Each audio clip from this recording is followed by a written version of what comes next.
आज मुख्यमंत्री कटक रे कहले जे पूर्व सरकार समय रिजनवारी विकास हो पारुनथिला आमे विकास करिबु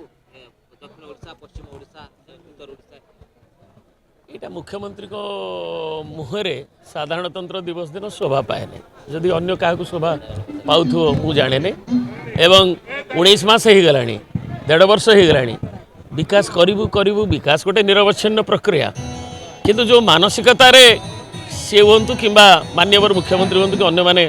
विभिन्न कथार प्रकट करें ओडिशा आम सब करदेबू सब करूँ किए मना करूँ जो विकास जहाँ जो को नीति आयोग आरंभ करी उपा एनडीए सरकार बारंबार भूयसी प्रशंसा करगुड़ को अंत स्वीकार करो। आज्ञा आ गोटे कथा मुख्यमंत्री कहते जो मैंने महिला हिंसा कर निस्तार नहीं से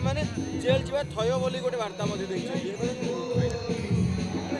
भल आम आशा करुचु जमती कहले बाली आ पत्थर माफिया थय जेल जीवा जमती कहले खणी चोरी जे करुच्ची अंटा भांगी देबू सब तो थय कहते करूँ आम किसी आमर किसी से द्विमत ना करूँ जहाँ कहते करूँ एवं जहाँ प्रतिश्रुति देते असत्य नुहे सौदागर तोर वाक्य तु ही रक्षा कर।